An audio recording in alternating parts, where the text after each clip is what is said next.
Joice T വിയിലൂടെ ഞങ്ങളെ ശ്രദ്ധിക്കുന്ന എല്ലാവർക്കും യേശുക്രിസ്തുവിന്റെ നാമത്തിൽ ഞങ്ങളുടെ സ്നേഹവും വന്ദനവും അറിയിക്കുന്നു. എൻ്റെ പ്രിയപ്പെട്ട ദൈവമക്കളെ, നിങ്ങളെല്ലാവരും കർത്താവിൽ സന്തോഷമായിരിക്കുന്നു എന്ന് വിശ്വസിക്കുന്നു. കർത്താവ് നിങ്ങളെ ഓരോരുത്തരെയും ധാരാളം അനുഗ്രഹിക്കുമാറാകട്ടെ. ഞങ്ങളുടെ ഈ ചാനലിലൂടെ കടന്നു വരുന്നതായ ഓരോ സാക്ഷ്യങ്ങളും നിങ്ങളുടെ ഓരോരുത്തരെയും ആത്മീക ജീവിതത്തിൻ്റെ അനുഗ്രഹത്തിനും അതിൻ്റെ ഉന്നമനത്തിനും ഇടയായി തീരട്ടെ എന്ന് ഞങ്ങൾ കർത്താവിൽ ആശംസിക്കുന്നു. ഇന്ന് നമ്മോടൊപ്പം കടന്നു വന്നിരിക്കുന്നത് കർത്താവിൽ പ്രിയ സഹോദരൻ ജോസഫ് കാവാലം എന്നുള്ളൊരു ദൈവദാസനാണ്. ആ പ്രിയ കർത്താവിൻ്റെ ദാസനെ ഓർത്ത് ഞാൻ ദൈവത്തെ സ്തുതിക്കുന്നു. ആ കർത്താവിൻ്റെ ദാസൻ്റെ ജീവിതത്തിൻ്റെ അനുഭവം നിങ്ങൾക്ക് ഓരോരുത്തർക്കും അനുഗ്രഹമായി തീരട്ടെ എന്ന് കർത്താവിൽ ആശംസിക്കുന്നു. ജീവിതാനുഭവത്തിലേക്ക് കടന്നു പോകുന്നതിന് മുന്നമേ തന്നെ നമുക്ക് ദൈവസന്നിധിയിൽ പ്രാർത്ഥിക്കാം. Hallelujah, hallelujah. സ്തോത്രം, സ്തോത്രം. പരിശുദ്ധ കർത്താവേ, നന്ദി നിറഞ്ഞ ഹൃദയത്തോട് ഞങ്ങളങ്ങേ സ്തുതിക്കുന്നു, വാഴ്ത്തുന്നു കർത്താവേ. ഞങ്ങളുടെ മഹാസാന്നിധ്യം ദൈവം ഞങ്ങളോട് കൂടെ ഇരിക്കുന്നതിനായി സ്തോത്രം കർത്താവേ. അപ്പാ ഹല്ലേലൂയ. ഈ സാക്ഷ്യത്തിലൂടെ അങ്ങയുടെ നാമം ഉയർത്തപ്പെടുവാൻ, അങ്ങയുടെ നാമം മഹിമപ്പെടുവാൻ കർത്താവ് സഹായിച്ചാട്ട്. നമ്മുടെ കരങ്ങളിലേക്ക് ഏൽപ്പിക്കുന്ന നെറ്റ്വർക്ക് സിസ്റ്റം എല്ലാം അങ്ങ് തന്നെ കൺട്രോൾ ചെയ്താട്ട്. നമ്മുടെ വിലയേറിയ പരിശുദ്ധാത്മാവിൻ്റെ ഹല്ലേലൂയ സാന്നിധ്യത്തിനുള്ളിൽ അല്പസമയം ഇരുത്തിയാട്ട്. യേശുവിൻ്റെ നാമത്തിൽ തന്നെ ആമേൻ. ഹല്ലേലൂയ. സ്തോത്രം, സ്തോത്രം.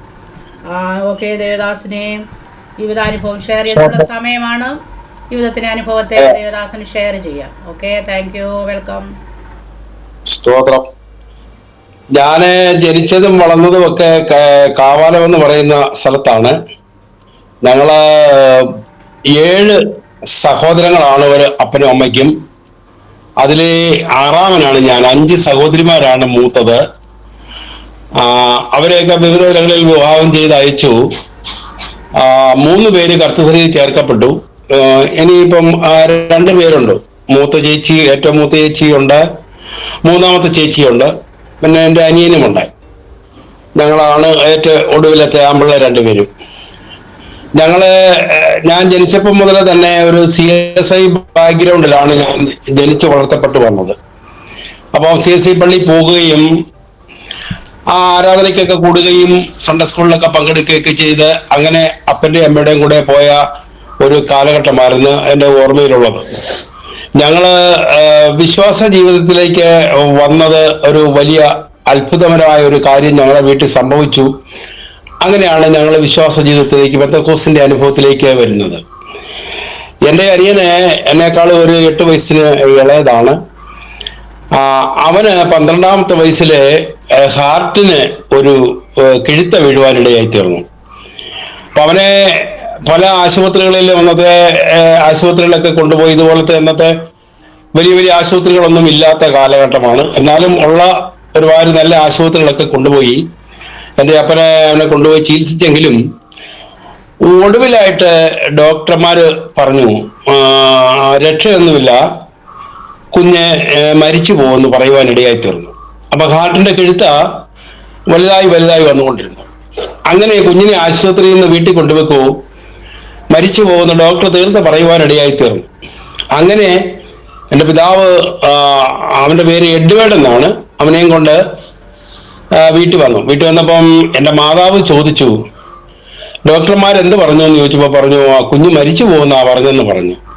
അപ്പൊ എൻ്റെ അമ്മ പറഞ്ഞു, കുഞ്ഞു മരിക്കത്തില്ല, നമുക്ക് ഒരു 7 ദിവസത്തെ ഉപവാസ പ്രാർത്ഥന പള്ളിയിൽ ഉപദേശിയായിട്ട് ആലോചിച്ചിട്ട് നമുക്ക് ചെയ്യാമെന്ന് പറയുവാനിടയെ. അങ്ങനെ അപ്പനെ ഞങ്ങളുടെ പിതാവ് CSI പള്ളി കടന്നു പോവുകയും അന്നത്തെ ഉപദേശിയായിട്ട് കണ്ട് സംസാരിക്കുകയും അങ്ങനെ 7 ദിവസത്തെ ഉപവാസ പ്രാർത്ഥന തീരുമാനിക്കുവാനിടയായി. അന്ന് CSI പള്ളിയിലെ കുറെ ആളുകളൊക്കെ ഉള്ളൂ, ഒത്തിരി ആളുകളൊന്നുമില്ല. അപ്പൊ ഉള്ള ആളുകളെയൊക്കെ വന്ന് സഹകരിച്ച് 7 ദിവസം ഉപവാസ പ്രാർത്ഥന സ്റ്റാർട്ട് ചെയ്തു. 4 ദിവസം പ്രാർത്ഥന പകലും വൈകിട്ടുമായിട്ട് മുൻപോട്ട് പോയി. അങ്ങനെ ഇരിക്കുമ്പോൾ എൻ്റെ മാതാവ് എൻ്റെ പിതാവിനോട് പറയുവാനിടയായി, നമ്മൾ ഇത്രയും ദിവസം വെള്ളമൊക്കെ കുടിച്ചോണ്ടല്ലേ ഉപവസിച്ചത്, ഇനി കുഞ്ഞിന് വേണ്ടിയിട്ട് നമുക്ക് വെള്ളം പോലും കുടിക്കാതെ ഉപവസിച്ച് പ്രാർത്ഥിക്കാം എന്ന് പറയുവാനിടയായി തീർന്നു. അങ്ങനെ എൻ്റെ മാതാവും പിതാവും ബാക്കിയുള്ള 3 ദിവസവും വെള്ളം പോലും കുടിക്കാതെ കുഞ്ഞിനു വേണ്ടിയിട്ട് ദൈവസന്നിധിയിൽ കരഞ്ഞ് പ്രാർത്ഥിക്കുവാനിടയായി തീർന്നു. അത്ഭുതമെന്ന് പറയട്ടെ ദൈവമക്കളെ, 7-ാമത്തെ ദിവസം രാത്രി 10 മണിക്ക് യോഗം പര്യവസാനിക്കുമ്പോൾ അന്നത്തെ ഉപദേശി ചെങ്ങന്നൂരിൽ നിന്നുള്ള സൗമേൽ എന്ന് പറയുന്ന ഒരു ഉപദേശിയാണ്. ഉപദേശി പ്രാർത്ഥിച്ചുകൊണ്ടിരുന്നപ്പോൾ കുഞ്ഞിന്റെ ഹാർട്ടിന്റെ കെടുത്ത് തന്നെ വന്ന് അടയുന്നത് കാണുവാനിടയായി തീർന്നു ദർശനത്തിൽ. അപ്പോൾ എൻ്റെ അമ്മയും അങ്ങനെ പ്രാർത്ഥിച്ചുകൊണ്ടിരുന്നു. ആ പ്രാർത്ഥിക്കുന്ന സമയത്ത് അമ്മയും ഈ ദർശനം കാണുവാനിടയായി തീർന്നു. കുഞ്ഞിന്റെ ഹാർട്ടിന്റെ കെടുത്ത് തന്നെ വന്ന് അടയുന്നത് പൂർവ്വസ്ഥിതിയിലേക്ക്. അങ്ങനെ ആ പ്രാർത്ഥന പര്യവസാനിച്ചു. വളരെ സന്തോഷത്തോടെ ഭവനത്തിലേക്ക് മടങ്ങിപ്പോന്നു. പിറ്റേ ദിവസം തന്നെ കുഞ്ഞിനെയും കൊണ്ട് ഡോക്ടർമാരുടെ അടുത്ത് പോയി അവരെ പരിശോധിച്ചിട്ട് പറഞ്ഞു, ഇതെന്ത് സംഭവിച്ചു, എവിടെ കൊണ്ടുപോയി? കുഞ്ഞിന്റെ ഹാർട്ടിന്റെ കെഴുത്ത് അടഞ്ഞല്ലോ, അവന് യാതൊരു കുഴപ്പവുമില്ലല്ലോ എന്ന് ഡോക്ടർമാര് അങ്ങനെ പറയുവാനിടയായി തീർന്നു. അപ്പോൾ എൻ്റെ പിതാവ് പറഞ്ഞു, ഞങ്ങളെ 7 ദിവസത്തെ ഉപവാസ പ്രാർത്ഥന ക്രമീകരിച്ചു. ഞങ്ങൾ അങ്ങനെ ദൈവസന്നിധിയിൽ ഉപവസിച്ച് പ്രാർത്ഥിച്ചതിന്റെ ഫലമായി അനേക ദൈവമക്കൾ ഞങ്ങളോട് ചേർന്ന് പ്രാർത്ഥിച്ചു. അതിന്റെ ഫലമായിട്ട് ഇങ്ങനെ കുഞ്ഞിന്റെ ഹാർട്ടിന്റെ ആ കിഴുത്ത തന്നെ വന്ന് അടയുവാനിടയായി തീർന്നു. ദൈവം വലിയ വിടുതൽ ചെയ്യുവാനിടയായി തീർന്നു. അങ്ങനെ ആണ് ഞങ്ങള് പിന്നീടുള്ള കാലത്ത് പെന്തക്കോസ്ത് അനുഭവത്തിലേക്ക് വരുന്നത്. അത് എൻ്റെ മൂത്ത മകളെ ചിങ്ങവനം എന്ന സ്ഥലത്താണ് വിവാഹം ചെയ്ത് അയച്ചത്. അപ്പൊ ചേച്ചിയൊക്കെ സീമസിന്റെ ബാക്ക്ഗ്രൗണ്ടിലാണ് നിന്നത്. അപ്പൊ അവർക്കും ഒരു പെന്തക്കോസ്തിന്റെ അനുഭവത്തിലേക്ക് വന്നു. അവര് വിശ്വാസ ജീവിതത്തിൽ വന്നപ്പോൾ എൻ്റെ നേരെ മൂത്ത പെങ്ങള് മൂത്ത ചേച്ചിയുടെ വീട്ടിൽ പോവുകയും അവിടെ ആരാധന കൂടുകയും പെന്തക്കോസ്തിന്റെ അനുഭവത്തിലേക്ക് വരികയും ഒക്കെ ചെയ്തു. എൻ്റെ നേരെ മൂത്ത ചേച്ചി അങ്ങനെ അവിടെ വെച്ച് സ്നാനപ്പെട്ടു. അതിനുശേഷം കാവാലത്ത് ഞങ്ങളുടെ വീട്ടിൽ പ്രാർത്ഥന വെക്കുവാൻ ഇടയായി തീർന്നു. അങ്ങനെ പ്രാർത്ഥനയൊക്കെ വെച്ച് എൻ്റെ അമ്മയും എൻ്റെ അപ്പനും എൻ്റെ അച്ഛൻ്റെ അനിയന്റെ ഭാര്യ അവർ 3 പേരും ആദ്യമായിട്ട് വിശ്വാസ ജീവിതത്തിലേക്ക് വരുവാൻ ഇടയായി തീർന്നു. അങ്ങനെ അവിടെ പെന്തക്കോസ്തിന്റെ അനുഭവം ഞങ്ങളുടെ വീട്ടിൽ വരുവാനിടയായി. ഞങ്ങൾക്കൊന്നും ആ കാലഘട്ടത്തിൽ പെന്തക്കോസ്തിന്റെ അനുഭവങ്ങളൊക്കെ ഞങ്ങളെ ചെറുപ്പമാണ്, ഞങ്ങൾക്കതൊന്നും അറിയത്തില്ല. പക്ഷെ അപ്പനും അമ്മയും വളരെ വിശ്വാസ ജീവിതത്തിൽ മുൻപോട്ട് പോയി. അങ്ങനെ പോകുന്ന കാലഘട്ടത്തില് ഒരു 7 ദിവസത്തെ ഉപവാസ പ്രാർത്ഥന വീട്ടിൽ ക്രമീകരിക്കണമെന്ന് പറഞ്ഞു. അങ്ങനെ 7 ദിവസത്തെ ഉപവാസ പ്രാർത്ഥന ഞങ്ങളുടെ ഭവനത്തിൽ ക്രമീകരിച്ചു. പ്രാർത്ഥന മുൻപോട്ട് പോയി. നമ്മുടെ തൊട്ടടുത്ത് തന്നെ ഒരു ഹൈന്ദവ ക്ഷേത്രമുണ്ട്. അവിടെ ഒരു പൂജ, 7 ദിവസത്തെ പൂജ അവര് ക്രമീകരിക്കുവാൻ ഇടയായി തീർന്നു. ഇത് രണ്ടും ഒരേ ഡേറ്റിനാണ്. എന്നാൽ നമ്മുടെ വീട്ടിൽ പ്രാർത്ഥന വളരെ ശക്തമായി ആരംഭിച്ചു. പ്രാർത്ഥന തുടങ്ങി. അപ്പോൾ ഈ ക്ഷേത്രത്തിലെ പൂജ അവിടെ നടക്കാതെ വന്നു. അവരത് മാറ്റിവെക്കുവാനായിട്ട് ഇടയായി തീർന്നു. അപ്പോൾ അവിടെ ചില ആളുകൾ, അമ്മ ഉണ്ടായിരുന്ന ആളുകൾ ഓടി നമ്മുടെ വീട്ടിലേക്ക് വന്ന് നമ്മുടെ വീട്ടിൽ പരിസരത്ത് അപ്പുറത്തെ പറമ്പിൽ വന്നിട്ട് ഒച്ചപ്പാടും ബഹളമൊക്കെ ഉണ്ടാക്കി അത് നിർത്താനൊക്കെ പറഞ്ഞു. പക്ഷെ പ്രാർത്ഥന നിർത്തിയില്ല. അത് വളരെ ശക്തമായിട്ട് മുൻപോട്ട് പോയി. ആ പ്രാർത്ഥന 7 ദിവസവും വളരെ ഭംഗിയായി പര്യവസാനിച്ചു. അതിന്റെ പിറ്റേ ദിവസം ഞങ്ങളുടെ ആ ദേശത്ത് ചില അത്ഭുതങ്ങൾ കർത്താവ് ചെയ്തു. ഈ മുൻപന്തി നിന്ന പ്രാർത്ഥന അലങ്കോലപ്പെടുത്താനായിട്ട് മുൻപന്തി നിന്ന ചില ആളുകളെ ദൈവം അവിടെ നിന്ന് മാറ്റുവാനിടയായി തീർന്നു. അത് ആ ദേശത്ത് വളരെ അത്ഭുതകരമായ ഒരു വിഷയമായി മാറുവാനിടയായി തീർന്നു. അങ്ങനെ വിശ്വാസ ജീവിതത്തിലേക്ക് ഒരുപാട് ആളുകൾ കടന്നു വരികയും അവിടെ സഭകൾ സ്ഥാപിക്കുകയും ഒക്കെ ചെയ്യുവാനിടയായി. അങ്ങനെയാണ് ഞങ്ങള് വിശ്വാസ ജീവിതത്തിലേക്ക് വന്നത്. എൻ്റെ അച്ഛനും അമ്മയും ഏത് സമയത്തും സുവിശേഷ പ്രവർത്തനവുമായിട്ട് ബന്ധപ്പെട്ട് രായെന്നില്ല പകലെന്നില്ലാതെ മുൻപോട്ട് പോയിക്കൊണ്ടിരുന്ന ആ ഒരു സമയമായിരുന്നു. ഏതാണ്ട് 45-50 വർഷത്തിന് അപ്പുറത്തുള്ള കാര്യമാണ് ഞാൻ ഈ പറയുന്നത്. അപ്പം ആ സമയത്ത് അവരങ്ങനെ പോയി എല്ലാ വീടുകളിലും കയറി, ജാതിമത ഭേദമന്യേ എല്ലാ വീടുകളിലും കയറി പ്രാർത്ഥിക്കുകയും ഒരു പ്രസംഗിക്കുകയും ഒക്കെ ചെയ്തു. ഒരു ഇച്ചിരൂടെ നേരെ ഒന്ന് ഇരുന്നാട്ട് അങ്ങനെ ഇരുന്നോട്ട് പറയാം. ഓക്കെ. അങ്ങനെ അവര് പ്രവർത്തിച്ചതിന്റെ ഫലമായിട്ട് അനേക ദൈവമക്കൾ അവിടെ കടന്നു വരികയും സ്നാനങ്ങൾ നടക്കുകയും സഭകൾ സ്ഥാപിക്കുവാനുമൊക്കെ ഇടയായി തീർന്നു. ഞങ്ങളുമൊക്കെ വിശ്വാസ ജീവിതത്തിലേക്ക് വരുവാനിടയായി. അപ്പൊ ആ ദേശത്ത് അമ്മയും അച്ഛനും ഇങ്ങനെ എല്ലാ ഭവനങ്ങളിലും കയറി ഇറങ്ങി ഇങ്ങനെ പ്രാർത്ഥിക്കുന്നതിന്റെ ഫലമായി സ്തോത്രം സ്തോത്രം സ്തോത്രം എന്ന് പറഞ്ഞ് എൻ്റെ അമ്മ പ്രാർത്ഥിക്കുന്നതിന്റെ ഫലമായിട്ട് അമ്മേനെ ലോകം വിളിച്ചവര് സ്തോത്രാമേന്നാണ്. അപ്പൊ മറിയാമ്മ ജോർജ് എന്നാണ് അമ്മയുടെ പേരെങ്കിലും അച്ഛൻ്റെ പേര് ജോർജ് എന്നാണ്, അമ്മയുടെ പേര് മറിയാമ്മ. ആ പേര് മാറ്റിയിട്ട് ജനം മുഴുവൻ സ്തോത്രാമെന്ന് പറയുവാൻ തുടങ്ങി, സ്തോത്രാമെന്ന് വിളിക്കുവാനാണ്. ജനങ്ങൾക്ക് അത് വലിയ അഭിമാനമാണ് ഇപ്പോഴും. അങ്ങനെ അച്ഛനും അമ്മയും വിശ്വാസ ജീവിതത്തിൽ വളരെ ശക്തമായി മുൻപോട്ട് പോയി ഒരുപാട് ആളുകളെ സ്നാനപ്പെടുത്തുവാൻ, അനേക ദൈവദാസന്മാർ അവിടെ നിന്ന് ഞങ്ങളുടെ ആ ദേശത്ത് നിന്ന് ഉടലെടുക്കുവാനുമായിട്ട് ഇടയായി തീർന്നു. അതില് പ്രധാനപ്പെട്ട ഒരാളാണ് അനീഷ് കാവാലം എന്ന് പറയുന്ന ദൈവദാസൻ. എൻ്റെ അമ്മയാണ് അനീഷ് കാവാലത്തെ വചനം പറഞ്ഞ് രക്ഷിക്കപ്പെടുത്തിയതാണ്. ഒരു ഹിന്ദു ബാക്ക്ഗ്രൗണ്ടിൽ നിന്നാണ് കടന്നു വന്നത്. അവര് ക്ഷേത്രങ്ങളിലൊക്കെ പൊയ്ക്കൊണ്ടിരുന്ന ആളാണ്. വെളുപ്പിനെ 4 മണിക്ക് കുളിച്ച് അമ്പലത്തിൽ തൊഴാനൊക്കെ പൊയ്ക്കൊണ്ടിരുന്ന വ്യക്തിയാണ്. അങ്ങനെ അമ്പലത്തിൽ പോയിട്ട് എൻ്റെ അമ്മ 4 മണിയാകുമ്പം പ്രാർത്ഥനയ്ക്കായിട്ട് എഴുന്നേക്കും. ഒരുപാട് പാട്ടുകൾ, അമ്മ പഴയ പാട്ടുകൾ, ജ്ഞാനസങ്കീർത്തനത്തെ പാട്ടുകളൊക്കെ പാടാറുണ്ട്. അപ്പം അനീഷ് കാവാലം അതിലേക്ക് കടന്നു വന്നിട്ട് അമ്മച്ചിയുടെ അടുത്ത് കയറി, സ്തോത്രാമ്മച്ചി എനിക്ക് ഈ പാട്ട് പഠിക്കണം, എന്നെ കൂടെ പഠിപ്പിക്കുന്നു പറഞ്ഞ് അങ്ങനെ ഇരുന്ന് പാട്ടൊക്കെ പാടുകയും പ്രാർത്ഥിക്കുകയും ഒക്കെ ചെയ്തതിന്റെ ഫലമായിട്ട് അങ്ങനെ എൻ്റെ അമ്മയാണ് അനീഷ് കാവാലത്തെ രക്ഷിക്കപ്പെടുത്തിയതും താനെ ബൈബിൾ കോളേജിൽ പോയി ഇന്ന് ദൈവത്തിന്റെ മാറ്റമില്ലാത്ത വചനം ലോകത്തോട് വിളിച്ചു പറഞ്ഞുകൊണ്ടിരിക്കുന്നത്. അങ്ങനെ ഒരുപാട് ഒരുപാട് അനുഭവങ്ങൾ ഞങ്ങളുടെ ജീവിതത്തിൽ ദൈവം ചെയ്തിട്ടുണ്ട് മാതാപിതാക്കളുടെ. അവർ രണ്ടുപേരും ഇപ്പോൾ കർത്തസന്നിധിയിൽ വിശ്രമിക്കുന്നു. ആ പേര് തന്നെ ഞങ്ങൾക്ക് വളരെ അഭിമാനമാണ്. സ്തോത്രം. ഓർമ്മയിലുള്ള കാര്യങ്ങളൊക്കെ പറയാം.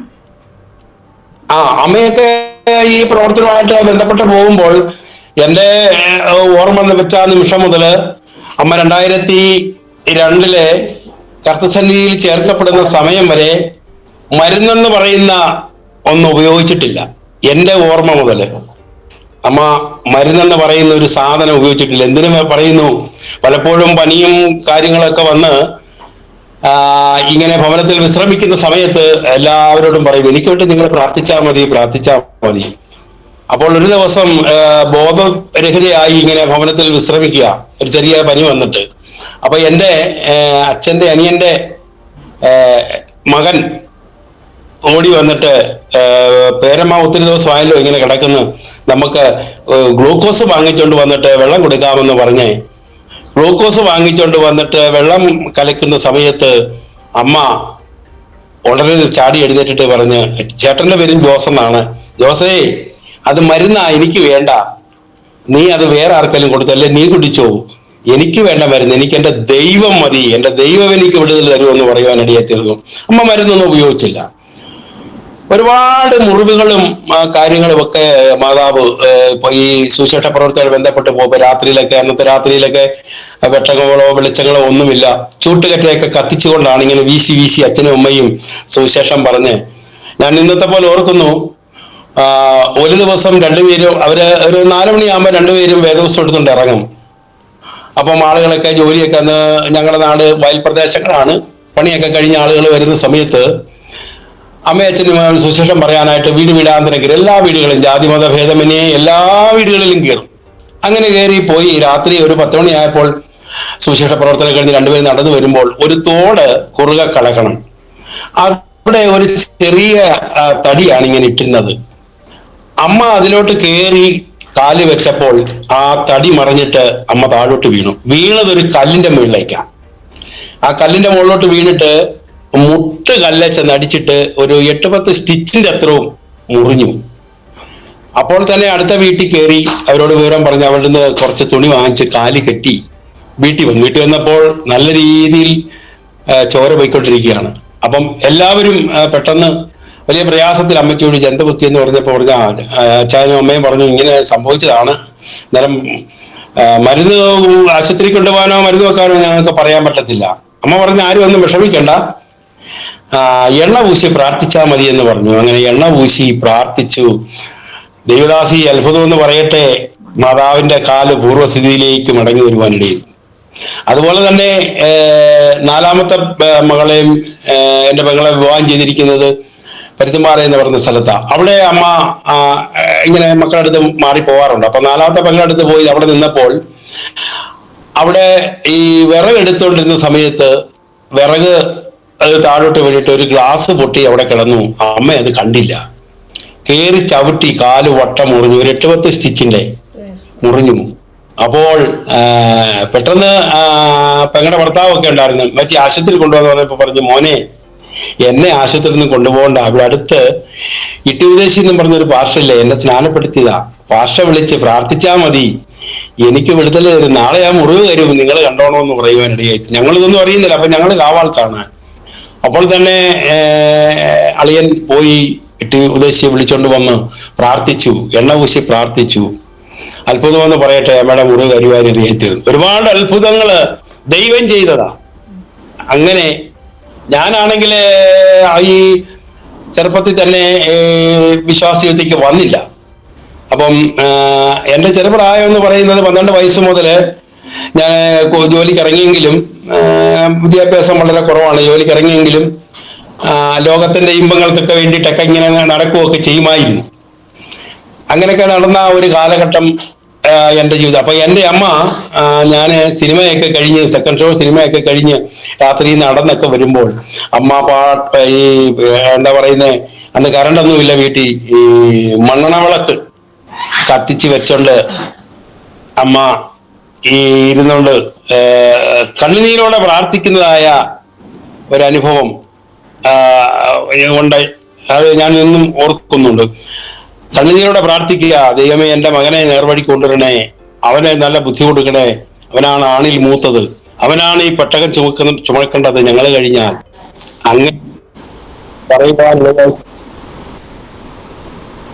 അങ്ങനെ പറയുവാനിടയായി തീർന്നു. അങ്ങനെ ഞാൻ പറഞ്ഞു അമ്മേ ഞാനൊരു പ്രായമായ ഒരു മകനല്ലേ, അമ്മ ഇങ്ങനെ എനിക്ക് വേണ്ടിയിട്ട് ഇങ്ങനെ കാത്തിരിക്കണോ, ഞാനീ വരികയല്ലേ എന്ന് പറഞ്ഞ് അമ്മ പറഞ്ഞു അങ്ങനെയല്ല, ഒരു മാതാവിന്റെ വേദന ആ സ്ഥാനത്ത് വരുമ്പോഴേ അറിയാൻ പറ്റത്തുള്ളൂ മോനെ എന്ന് പറഞ്ഞ് വളരെ സ്നേഹത്തോടെ എനിക്ക് വേണ്ടി പ്രാർത്ഥിക്കുമല്ലോ.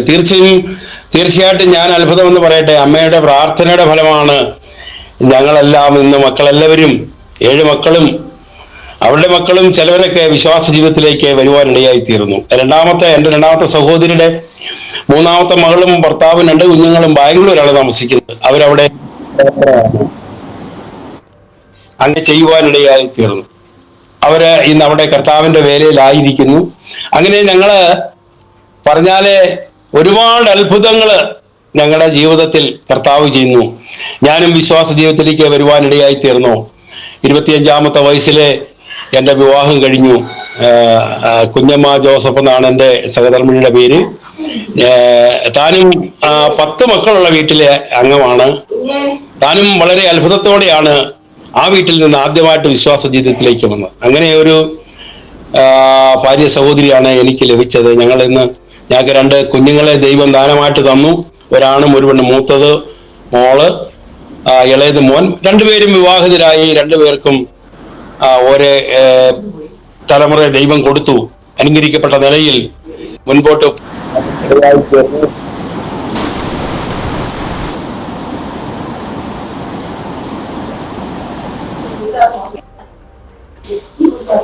അങ്ങനെ ഞങ്ങള് വിശ്വാസ ജീവിതത്തില് മുൻപോട്ട് പോകുന്ന സമയത്ത് ഞാന് കൂലിപ്പണിക്കൊക്കെ പോയി അങ്ങനെ നടക്കുന്ന സമയത്ത് എനിക്ക് ഒരു ആക്സിഡന്റ് പറ്റുവാനിടയായി തീർന്നു. 2014 ജൂലൈ മാസം 14-ാം തീയതി ഞാൻ എൻ്റെ സഹോദരിമാരുടെ അടുത്തേക്ക് കവാലത്തിൽ നിന്ന് കടന്നു വരുമ്പോൾ ബസ്സിൽ യാത്ര ചെയ്തുകൊണ്ടിരുന്ന സമയത്ത് ബസ്സിൽ നിന്ന് വീണേ ഞാൻ അടിച്ച് വീഴുവാനിടയായി തീർന്നു. അതിനുശേഷം ഞാൻ വലിയ കുഴപ്പമൊന്നും തോന്നിയില്ല. ആശുപത്രിയിൽ ഒന്നും പോകേണ്ടതായിട്ട് വന്നില്ല. പെട്ടെന്ന് ഞാൻ എഴുന്നേറ്റ് സഹോദരിമാരുടെ വീട്ടിലേക്ക് വന്നു. അവിടെ വന്നതിന് ശേഷം ഞാൻ തിരിച്ച് പിറ്റേ ദിവസം തന്നെ വീട്ടിലേക്ക്, എൻ്റെ കാവാലത്തെ വീട്ടിലേക്ക് മടങ്ങി പോന്നു. ഒരു 1.5-2 ആഴ്ച കഴിഞ്ഞപ്പോൾ എൻ്റെ വീണ് പരിക്കേറ്റ സ്ഥലം പഴുക്കുവാനിടയായി തീർന്നു. അത് പഴുത്ത് വയറ്റിനകത്ത് ചെസ്റ്റ് വഴി പഴുപ്പ് കയറിയിട്ട് വല്ലാത്തൊരു അവസ്ഥയിലേക്ക് വന്നു. ആ ചതഞ്ഞ സ്ഥലം പൊട്ടി പഴുപ്പ് ഒഴുകുവാനിടയായി തീർന്നു. എന്നെ പല ചെറിയ ആശുപത്രികളിലൊക്കെ മക്കളെ കൊണ്ടുപോയി. എങ്കിലും എനിക്ക് അതിൽ നിന്നൊരു വിടുതൽ കിട്ടിയില്ല. കോട്ടയം മെഡിക്കൽ കോളേജിൽ എന്നെ കൊണ്ടുപോയി അവിടെ അഡ്മിറ്റ് ആക്കി. ഒരു രാത്രി മുഴുവൻ അവിടെ ഒബ്സർവേഷനിൽ കിടത്തി എന്നെ അവർ ചികിത്സിച്ചു. എന്നിട്ട് പിറ്റേ ദിവസം പറഞ്ഞു, വീട്ടിൽ പോയിക്കോ, കുഴപ്പമൊന്നുമില്ല, രാവിലെ ആവുമ്പോഴത്തേക്കും ഇതൊക്കെ മാറും എന്ന് പറഞ്ഞ് ഞങ്ങളെ വീട്ടിലേക്ക് പറഞ്ഞു വിടുവാനിടയിൽ. രാവിലെ ഞങ്ങള് കോട്ടയം മെഡിക്കൽ കോളേജിൽ നിന്ന് എൻ്റെ വീട്ടിലേക്ക് വന്ന്, അങ്ങനെ ഞാൻ വളരെ മരണത്തോട് മല്ലടിച്ച ഒരവസ്ഥയായിരുന്നു ആ സംഭവം എന്ന് പറയുന്നത്. അപ്പോൾ തന്നെ ഞാൻ മുമ്പേ പറഞ്ഞതുപോലെ അനീഷ് കാവാലം എന്ന് പറയുന്ന എൻ്റെ ജ്യേഷ്ഠന്റെ മകൻ അന്നേരം അവിടെ വന്നു. ഇതറിഞ്ഞു കേട്ടോണ്ട് അവിടെ വന്ന് എൻ്റെ രണ്ടാമത്തെ പെങ്ങളുടെ മക്കളോട് പറഞ്ഞ് പെട്ടെന്ന് അപ്പാബീനെ ചെത്തിപ്പുഴ ഹോസ്പിറ്റലിൽ കൊണ്ടുപോകാൻ പറഞ്ഞു. അങ്ങനെ പെട്ടെന്ന് അവിടുന്ന് വണ്ടിയൊക്കെ വിളിച്ച് എന്നെ ചെത്തിപ്പുഴ ഹോസ്പിറ്റലിൽ കൊണ്ടുപോകാനിടയായിത്തീർന്നു. അവിടെ വന്ന് ഡോക്ടേഴ്സ് എന്നെ നോക്കിയിട്ട് അവര് ഒരു കാര്യം പറഞ്ഞു, ഇവിടെ ഒരു രക്ഷയില്ല, ക്രിട്ടിക്കൽ സ്റ്റേജ് ആണ്, നേരെ അമൃത ഹോസ്പിറ്റലിലേക്ക് പോയിക്കോളാൻ പറഞ്ഞു. അങ്ങനെ ഞാനും എൻ്റെ ഭാര്യയും എൻ്റെ ഇളയ മോനും ഡ്രൈവറുമായിട്ട് ഞങ്ങൾ നേരെ അമൃത ഹോസ്പിറ്റലിലേക്ക് പോവാണ്. അമൃത ഹോസ്പിറ്റലിൽ വൈകുന്നേരം ഒരു 6 മണിയോട് കൂടി ഞങ്ങൾ അവിടെ എത്തി. അത് ഞാൻ ഓർക്കുന്നുണ്ട്. അവിടെ ചെന്നപ്പോൾ അവിടെ നമുക്ക് വേണ്ടിയിട്ട് ഒരു പയ്യൻ അവിടെ ഉണ്ടായിരുന്നു. എൻ്റെ ഒരു കൂട്ടുകാരൻ്റെ മകൻ അവിടെ ഉണ്ടായിരുന്നു. ഈ പയ്യനെ എൻ്റെ മോൻ വിളിച്ചിട്ടാണ് ഞങ്ങൾ പോകുന്നത്. അങ്ങനെ ആ പയ്യൻ വന്ന് കാര്യങ്ങളൊക്കെ ക്രമീകരിച്ച് ഡോക്ടേഴ്സിനെ വിളിച്ചോണ്ട് വന്ന് പറഞ്ഞു, ഇന്ന പോലെ നമ്മുടെ അയൽവക്കക്കാരാണ്, എൻ്റെ കൂട്ടുകാരൻ്റെ അപ്പനാണ്, അതുകൊണ്ട് വേണ്ട വിധം നോക്കണമെന്നൊക്കെ പറഞ്ഞു. ഡോക്ടേഴ്സ് എല്ലാം എന്നോട് ചോദിച്ചു, അച്ഛാ എന്ത് സംഭവിച്ചു എന്ന് ചോദിച്ചു. ഞാൻ പറഞ്ഞു, ഇന്ന പോലെ ഒരു കാര്യം സംഭവിച്ചതാണ്, ബസ്സിൽ നിന്ന് യാത്ര ചെയ്തപ്പോൾ ഞാനൊന്ന് വീണതാണ് എന്ന് പറയുവാനിടയായി. അവര് പറഞ്ഞു, ഇത് പഴുപ്പ് വയറ്റിൽ കയറിക്കൊണ്ടിരിക്കുക, ഞങ്ങൾ പെട്ടെന്ന് ഇത് തിയേറ്ററിൽ കൊണ്ടുപോകാൻ സമയമില്ല, ഞങ്ങൾ ഇവിടുത്തെ ഈ കാഷ്വാലിറ്റി തന്നെ സ്ക്രീൻ വെച്ച് മറച്ചിട്ട് ഈ പഴുപ്പ് കയറുന്നതൊന്ന് ബ്ലോക്ക് ചെയ്തിട്ട് ബാക്കി ചികിത്സ ചെയ്യാമെന്ന് പറയുവാനിടയായി തീർന്നു. അല്പം വേദനയൊക്കെ ഉണ്ടാവുമെന്ന് പറഞ്ഞു. നമ്മൾ സാരമില്ല, മരണത്തോട് മല്ലടിക്കുന്ന ഞാൻ ഇനി എന്നാ വേദന അനുഭവിക്കുക, ഡോക്ടർമാരോട് ഞാൻ പറയുവാനിടയിൽ. അവരവിടെ വെച്ച് എൻ്റെ ശരീരത്തിൽ പഴുപ്പ് കയറുന്നിടം അവരെ ഓപ്പറേഷൻ ചെയ്ത് അത് ബ്ലോക്ക് ചെയ്തിട്ട് എന്നെ അന്നേരം തന്നെ ICUവിലേക്ക് കൊണ്ടുപോയി. അങ്ങനെ ഞാൻ 10 ദിവസം ഞാൻ ICUവിൽ അനക്കമില്ലാതെ കിടന്നു. അപ്പോൾ എൻ്റെ ശരീരം മുഴുവൻ അവര് കീറി പഴുപ്പെടുത്തുകൊണ്ടിരിക്കുകയായിരുന്നു. ഞാനിതൊന്നും അറിയുന്നില്ല. എൻ്റെ ശരീരത്തിൽ 12ഓളം ഓപ്പറേഷൻ ചെയ്തു. എൻ്റെ വയറ് നീണ്ട മുറിവാണ്.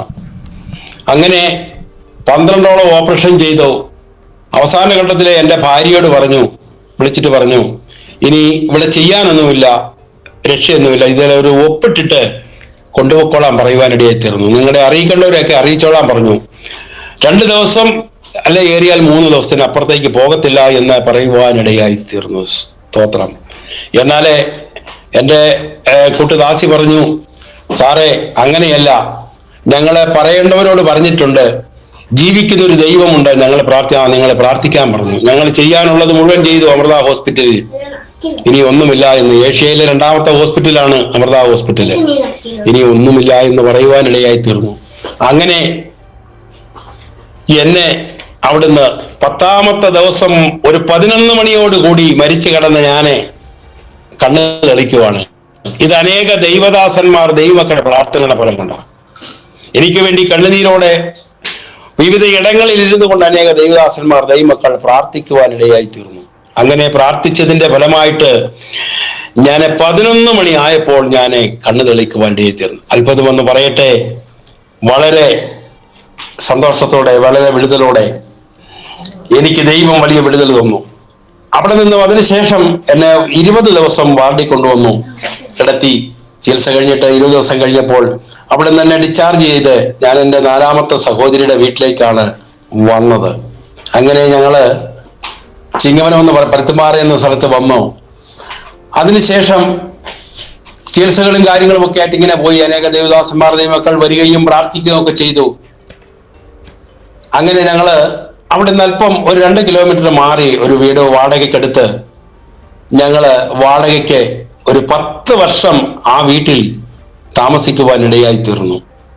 അത്ഭുതമെന്ന് പറയട്ടെ, സ്തോത്രം. അനേക ദൈവദാസന്മാരോടൊരുമിച്ച് മരണത്തോട് മല്ലടിച്ച് മരണം നിങ്ങളെ വേർപെടുത്തും എന്ന് പറഞ്ഞ് ഡോക്ടർമാർ വിധി എഴുതിയ, മരിച്ചു പോകുന്ന വിധി എഴുതിയ സ്ഥാനത്ത് ഇന്ന് 10 വർഷമായിട്ട് ഞാൻ ജീവിച്ചിരിക്കുകയാണ്. ഫെയ്ത്ത് ലീഡേഴ്സ് ദൈവസഭയായിട്ട് ബന്ധപ്പെട്ട് കർത്താവിനോട് ചേർന്ന് പ്രവർത്തിച്ചു കൊണ്ടിരിക്കുന്നു. ആ ദൈവസഭയായിട്ട് ചേർന്ന് ഞാൻ പ്രവർത്തിച്ചു കൊണ്ടിരിക്കുന്നു. ഇപ്പോൾ ജോലിക്കോ മറ്റു കാര്യങ്ങൾക്കോ ഒന്നിനും അങ്ങനെയൊന്നും പോകുന്നില്ല. കർത്താവിന്റെ വേല മാത്രം മുന്നിൽ കണ്ടുകൊണ്ട് കർത്താവിന്റെ നാമം ഉയർത്തുവാനായിട്ട് കടന്നുപോയിക്കൊണ്ടിരിക്കുന്നു. അങ്ങനെ ഞങ്ങൾ അവിടെ 10 വർഷം ആ കണിയാമല എന്ന് പറയുന്ന സ്ഥലത്ത് ഒരു വീട്ടിൽ പാർക്കുന്ന സമയത്ത് എൻ്റെ ഭാര്യയ്ക്ക് ഇതുപോലെ തന്നെ എനിക്ക് സംഭവിച്ചതുപോലെ ഹാർട്ടിന് ബ്ലോക്കുകൾ വരുവാനിടയായി തീർന്നത്. എനിക്ക് വളരെ അസ്വസ്ഥത ഉണ്ടായി. ഞങ്ങള് അത് അവസാനം ഡോക്ടർമാരുടെ അടുത്ത് പോയി കണ്ട് സംസാരിച്ച് അവര് ആൻജിയോഗ്രാം ചെയ്തപ്പോൾ അത് ബ്ലോക്ക് അത്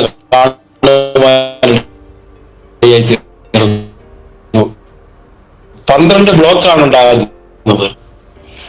അവരെ പറഞ്ഞു ഇതൊരു അത്ഭുതമാണ്, ഇത് അമ്മ ജീവിച്ചിരിക്കുന്നതിന് ഒരു അത്ഭുതം എന്ന് പറയുവാനിടയായി തീർന്നു.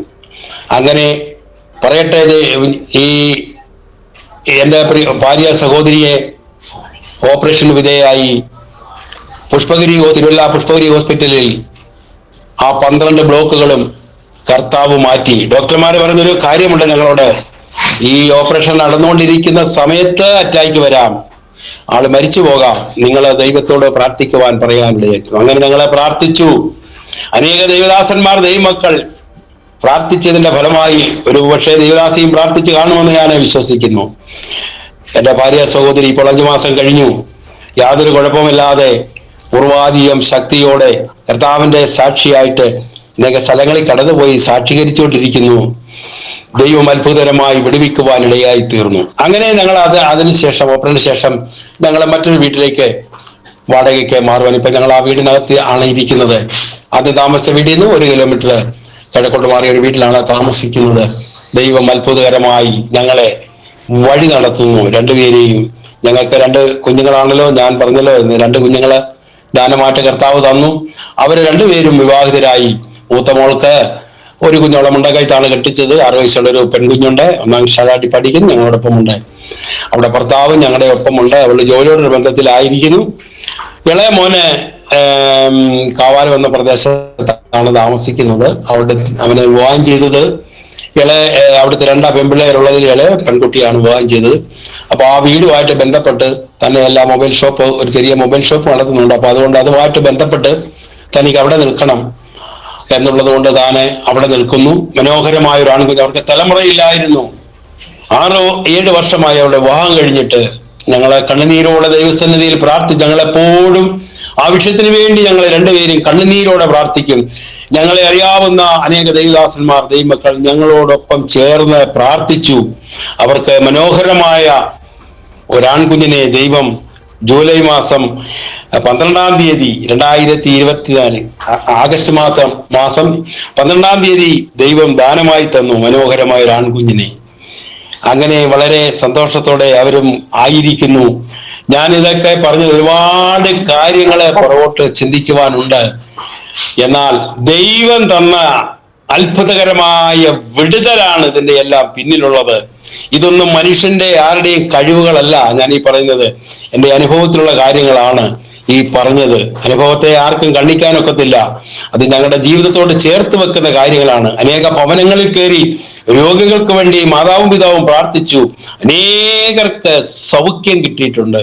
അനേകരെ രക്ഷയിലേക്ക് നയിക്കുവാൻ ഞങ്ങളുടെ മാതാപിതാക്കൾക്ക് കഴിഞ്ഞു. ഞങ്ങൾക്കത് വലിയ അനുഭവമാണ്, അനുഭവ സമ്പത്താണ്.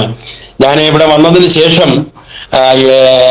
1 വർഷം ഒരു ബൈബിൾ കോളേജിൽ ചേർന്ന് പഠിക്കുവാൻ. എനിക്ക് വിദ്യാഭ്യാസം കുറവാണ്, എങ്കിലും ബൈബിൾ കോളേജിൽ പഠിക്കാനുള്ള വിദ്യാഭ്യാസ യോഗ്യത ഒന്നും എനിക്കില്ല. പക്ഷേ ആ ദൈവദാസന്മാര് ഞങ്ങളെ എന്നെ എൻ്റെ ഒരു സഹോദരനെ കണ്ടപ്പോൾ പറഞ്ഞു, തീർച്ചയായിട്ടും നിങ്ങളെ ഇവിടെ പഠിപ്പിക്കാം, വിദ്യാഭ്യാസ യോഗ്യതയില്ലാത്തവരെ പഠിപ്പിക്കുന്നതാണ് ഞങ്ങൾക്ക് താല്പര്യം എന്ന് പറയുവാൻ 1 വർഷം വചനം പഠിക്കുവാനിടയായി തീർന്നു. അങ്ങനെ ഞങ്ങള് അവിടെ വചനം പഠിച്ചുകൊണ്ടിരിക്കുമ്പോൾ ആ ദൈവദാസൻ ഇങ്ങനെ പ്രസംഗം പഠിപ്പിക്കുന്ന സമയത്ത് ഇങ്ങനെ പറയുവാനിടയായി തീർന്നു.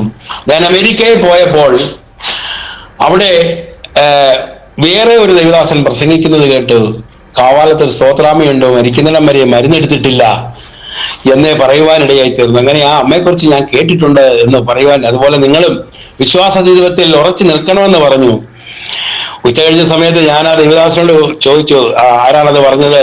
സ്തോത്രാമയുടെ കാര്യം പറഞ്ഞു. ആരാന്ന് പറഞ്ഞു. അവിടെ വന്ന ഒരു ദൈവദാസനാണ്, എനിക്ക് അദ്ദേഹത്തിന്റെ പേര് അറിയത്തില്ല, ഞങ്ങൾ എല്ലാവരും ഉണ്ടായിരുന്നു എന്ന് പറയും. ഞാൻ പറഞ്ഞു, ആ അമ്മയുടെ മകനാണെന്ന് ഞാൻ പറയുവാനിടയായി തീർന്നു. അയ്യോ, വളരെ സന്തോഷത്തോടെ തന്റെ സഹധർമ്മിണിയും വന്ന് വളരെ സന്തോഷത്തോടെ, അയ്യോ സ്തോത്രാമയുടെ മകനാണോ ഇത്? ഞാൻ പറഞ്ഞത് 6ാമത്തെ മകനാണ്, ഞങ്ങൾ 7 മക്കളാണ്, ഞാൻ 6ാമനാണ് എന്ന് പറയുവാനിടയായി തീർന്നു. അങ്ങനെ എന്റെ ദൈവദാസി പറയട്ടെ, അത്ഭുതമെന്ന് പറയട്ടെ, മാതാപിതാക്കൾ നടന്നതായ ആ ചുവട് പിൻപറ്റി കർത്താവിന്റെ വചനമെടുത്തുകൊണ്ട് ഇന്ന് അനേക സ്ഥലങ്ങളിൽ കടന്നു പോകുന്നു. സ്തോത്രം.